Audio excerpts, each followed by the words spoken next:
This is Witch-based news for Friday the 31st of October 2025. I'm Commander Burr.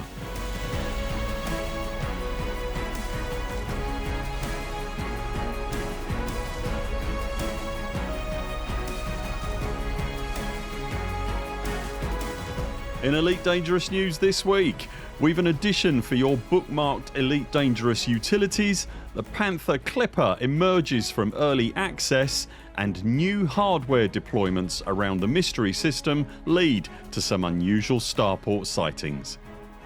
If you enjoy our videos, consider subscribing to the channel and remember to ding the little bell to make sure you see all our content and community posts. And if you'd like to help support our channel, links to our Patreon and everything else are in the description below. We start this week with a quick addendum to our third-party applications and websites video from a couple of weeks back, which you'll find linked on screen now if you haven't seen it. Sirius Core Covert Creations website contains a number of really useful tools, including, but not limited to, a conflict zone finder that will find an active war for you to participate in within a 50 light year sphere, and a bounty hunting search tool that will direct you to compromised nav beacons or resource extraction sites within a 100 light year sphere, and also allow you to restrict those bounties to those of a particular minor faction, whilst also indicating which power player could benefit from the bounties. Of particular note, however, are the ship anatomy diagrams that are an ongoing project to provide interactive blueprint style ship diagrams for all the ships in the game. The diagrams highlight various features on a ship, such as a hardpoint and utility location, landing gear, entry and egress points and cargo hatches, etc. when those features are clicked on from a list, and the tool can also indicate the weapon spread and relative convergence that you'll get from the hardpoints at various ranges against various ship silhouettes. The blueprints also provide useful base stats for hull strength, number of seats and landing pad requirements, etc. Right now all the ships are catered for up to the Corsair, and I happen to know that the Panther Clipper M2 is being worked on for the tool right now. You'll find a link to Sirius Core Covert Creations in the description below this video. The Galaxy's current premier hauling chassis, the very definitive behemoth of moving stuff around. That's at least until someone straps cargo racks and engines to a moon anyway. The Zorgon Peterson Panther Clipper M2, so long a creature of ancient gaming legend before being introduced into ARC's early access in a surprise tease and then announcement earlier this year, is not only now available to fly in Elite Dangerous, but it is now available to purchase in game for plain and simple good old fashioned distant future credits. ARCs no longer being required to secure the cargo monster of ages after the ship left early access on Thursday this week. The early access period for all of Frontier's new generation ships does seem to be settling into a roughly consistent 3-month cycle, despite what it might feel like when you're particularly keen to get your hands on a ship you're waiting for. Robert Maynard, one of the moderators on FDEV's Unlocked Discord server, noted this week that the longest period a ship had been in early access was 134 days. That was for the Cobra Mark V. The shortest period, the Corsair, was 87 days, and the average is just shy of 109 days. The Panther remained in early access for 100 days before coming off the leash this week. If you are picking yourself up a new Panther, you're going to need around 300 million credits for the base ship, and then to outfit it fully with decent modules you'll easily tip yourself over $1 billion. That's money you'll easily make back, however, because, you know, you've got a Panther Clipper.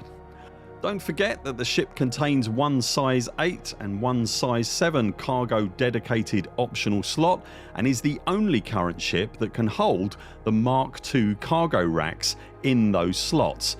The size 8 giving 384 units of cargo over the standard 256, and the size 7 giving 192 over the standard 128. And you may well have some pre-engineered cargo racks from a couple of community goals laying around that will bump that max cargo cap even higher if you use them in your new shiny chonky baggage beast. If you're looking for stations selling the Panther Clipper M2, then hit up Inara's handy dandy nearest outfitting search, which I've linked in the description below, and happy hauling. As we reported earlier this week, all eyes were on the mystery system of HIP 87621 following the Thursday server bounce, predominantly to see if the October consortium were going to twitch first and lose the permit lock on the system, giving way to the significant pressure that is now piling on them from not only the Galaxy's 12 superpower players, but also its legions of independent commanders.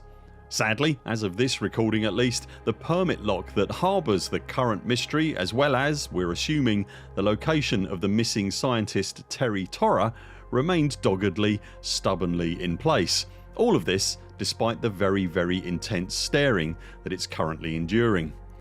The Megaship deployments that were noted in Galnet last week and then observed directly by the community did however bear fruit following the conclusion of the community goal to support the construction efforts of the Brewer Corporation, who had received huge, sudden and unprecedented orders from the aforementioned galactic powers, all of whom, somewhat ominously, had an urgent need to secure territory around whatever lies in 87621.